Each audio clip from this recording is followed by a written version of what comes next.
कहते हैं कि बंटवारा किसी मुल्क की सिर्फ ज़मीन का ही नहीं होता, बंटवारा लोगों की भावनाओं का भी होता है। लकीरें जो सरहदों पर खींची जाती हैं वो लोगों के दिलों पर भी गहरे निशान छोड़ जाती हैं। इस वीडियो में आप भारत के बंटवारे से जुड़ी 20 ऐसी बातें जानोगे जो शायद ही आपको पता हों। नंबर 20। भारत के विभाजन की तारीख घोषित हो जाने के बाद बहुत से मुसलमानों ने ये मांग की कि ताजमहल को तोड़कर पाकिस्तान ले जाया जाना चाहिए और वहाँ फिर से इसे बनाया जाना चाहिए, क्योंकि ताजमहल आखिरकार एक मुसलमान बादशाह ने बनवाया था। ये मांग कोई जोर नहीं पकड़ सकी। नंबर 19। कुछ हिंदू साधु कह रहे थे कि चाहे जो भी हो जाए सिंधु नदी पाकिस्तान के पास नहीं जानी चाहिए, क्योंकि सिंध के बिना हिंद भला कैसे हो सकता है। भारत की संस्कृति सिंधु, गंगा और सरस्वती नदी के किनारे फली फूली है। नंबर 18। माउंटबेटन दोनों देशों की इंडिपेंडेंस सेरेमनी में शामिल होना चाहते थे, इसीलिए भारत को आज़ादी मिली 15 अगस्त को और पाकिस्तान को आज़ादी मिली 14 अगस्त को। अगर दोनों देश एक ही दिन आज़ाद होते तो माउंटबेटन के लिए दोनों देशों के समारोह में पहुंच पाना मुमकिन नहीं होता, इसीलिए दोनों देश अलग अलग दिन आज़ाद हुए। नंबर 17। पाकिस्तान एक अलग देश बना था। उस वक्त उसके पास अपनी करेंसी नहीं थी। 1948 तक पाकिस्तान ने भारतीय नोटों पर पाकिस्तानी मोहरें लगाकर भारतीय करेंसी का इस्तेमाल किया था। 1948 के बाद पाकिस्तान में पाकिस्तानी रुपीस का इस्तेमाल होना शुरू हो गया था। नंबर 16। जैसे एक परिवार में 2 भाइयों का बंटवारा होता है और घर में मौजूद एक एक चीज को बांटा जाता है, भारत पाक बंटवारे के दौरान भी जमीन के साथ साथ बहुत कुछ बांटा गया था। सिक्के, नोट, साइकिल, टेबल, कुर्सियां, टाइपराइटर, लाइब्रेरी में मौजूद किताबें और इनसाइक्लोपीडिया ब्रिटानिका को भी बांटा गया था। कुछ भारत के हिस्से में आया तो कुछ पाकिस्तान के। इन सब चीज़ों के बंटवारे को लेकर काफ़ी बहस और झगड़े हुए, क्योंकि इस्लाम में शराब हराम मानी जाती है, इसीलिए शराब को लेकर बिल्कुल भी बहस नहीं हुई और शराब भारत के हिस्से में आई। नंबर 15। भारत के वाइसरॉय के पास 12 शाही घोड़ा गाड़ियाँ थी। 6 गाड़ियां सोने से जड़ी थी तो 6 चांदी से। दोनों देश सोने की गाड़ियां चाहते थे। इसको लेकर काफ़ी बहस हुई कि किस देश के पास सोने की गाड़ियां जाएंगी और किसके पास चांदी की। अंत में ये तय हुआ कि टॉस करके इस बात का फैसला किया जाए कि सोने की गाड़ियां किसके पास रहेंगी, और नतीजा भारत के पक्ष में गया। नंबर 14। पाकिस्तान की पहली राजधानी कराची थी। बंटवारे के 20 साल बाद 14 अगस्त 1967 को इस्लामाबाद को पाकिस्तान की राजधानी बनाया गया। नंबर 13। अप्रैल 1948 को प्राइम मिनिस्टर नेहरू ने कुरुक्षेत्र रेफ्यूजी कैंप का दौरा किया था। ये कैंप 1 लाख लोगों के लिए बनाया गया था, लेकिन इसमें 3 गुना लोग रह रहे थे। शाम को सरकार की तरफ से यहाँ डिज्नी फिल्म्स दिखाई जाती थी, जिन्हें एक बार में 15,000 लोग देखते थे। नंबर 12। 14 अगस्त 1947 को जब भारत को आज़ादी मिलने में कुछ ही घंटे शेष बचे थे और देश में हजारों हिंदू सिख मुसलमानों का कत्लेआम हो रहा था, माउंटबेटन के बारे में ये कहा जाता है कि उस वक्त वो अपनी पत्नी एडवीना के साथ अमेरिकन एक्टर बॉब होप की मूवी माई फेवरेट ब्रूनेट देख रहा था। नंबर 11। 20 फरवरी 1947 को ब्रिटिश प्राइम मिनिस्टर क्लेमेंट एटली ने यह घोषणा की कि 3 जून 1948 को भारत से ब्रिटिश रूल खत्म हो जाएगा। 1947 की शुरुआत में देश में हिंदू मुस्लिम दंगे शिखर पर थे।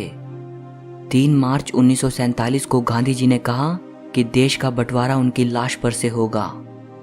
एक तरफ गांधी जी अपनी जिद पर अड़े थे और दूसरी तरफ देश में हो रहे भयानक रक्तपात को देखते हुए सरदार पटेल और पंडित नेहरू ने यह मान लिया था कि अब देश का बंटवारा करना ही पड़ेगा। उधर माउंटबेटन को ये बात अनुभव हो रही थी कि अगर ब्रिटेन को भारत में हो रही हिंसा के कलंक से बचना है तो जल्द से जल्द देश को आज़ाद कर देना चाहिए। यही वजह है कि माउंटबेटन ने आज़ादी की तारीख जून 1948 से खिसकाकर 10 महीने पहले 15 अगस्त 1947 तय कर दी। आखिरकार देश को आज़ादी मिली, लेकिन देश के विभाजन की कीमत पर।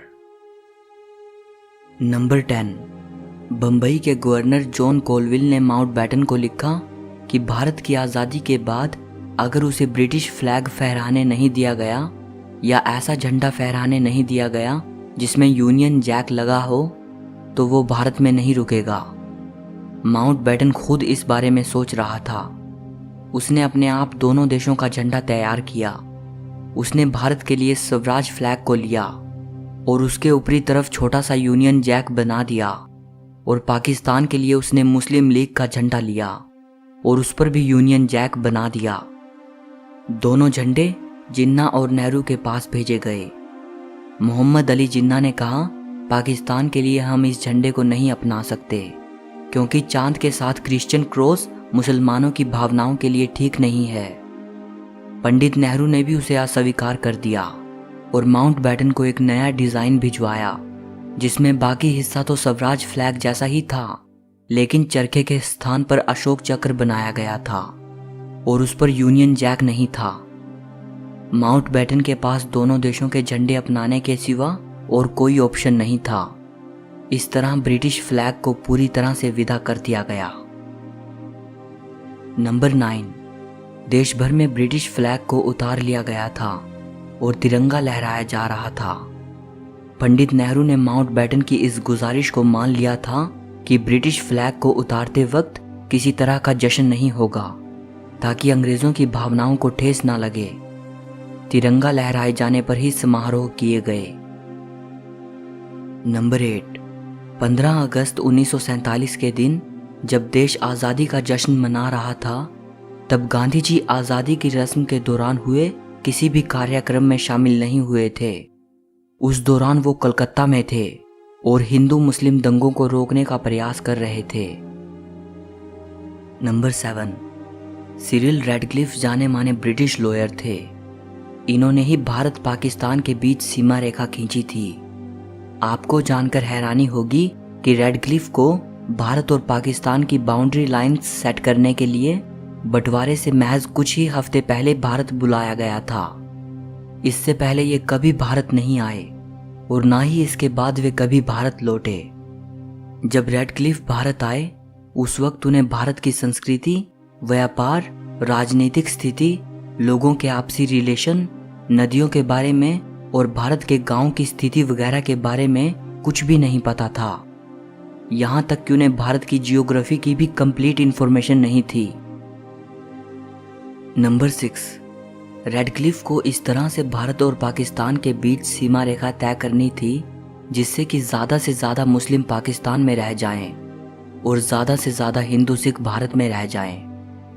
रैडक्लिफ द्वारा खींची गई लकीर ने 50 लाख हिंदू और सिखों को पाकिस्तानी पंजाब में छोड़ दिया और 50 लाख मुसलमानों को भारतीय पंजाब में छोड़ दिया।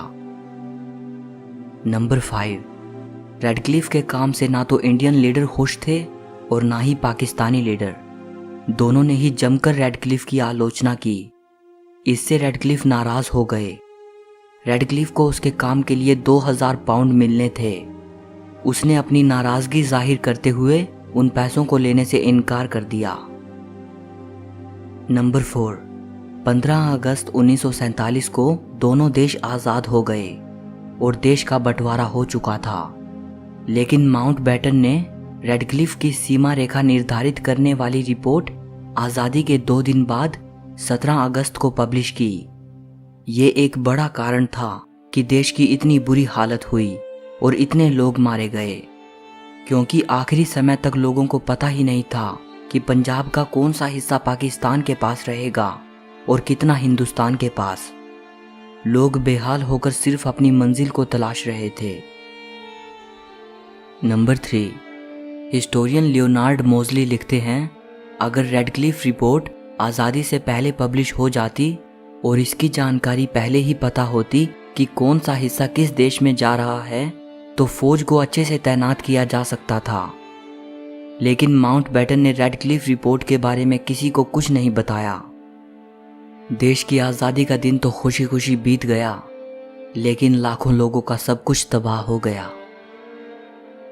नंबर 2, हिस्टोरियन माइकल एडवर्ड्स ने लिखा है कि माउंटबेटन भारत की स्थिति को संभालने में बिल्कुल नाकाम रहा। जितना टाइम उसने दोनों देशों के झंडे तैयार करने जैसे मसलों पर बर्बाद किया, उतना टाइम देश की असली समस्याओं पर नहीं लगाया। बंटवारे में कितने लोग मारे गए और कितने लोगों ने अपना घर छोड़ा, इस बारे में कुछ भी प्रमाणिक रूप से नहीं कहा जा सकता। लेकिन यह अंदाज़ा लगाया जाता है कि 2 लाख से लेकर 20 लाख लोग मारे गए थे और करीब 1 करोड़ 40 लाख लोगों ने अपना घर छोड़ा। इतना भयानक मास माइग्रेशन दुनिया में पहले कभी नहीं हुआ।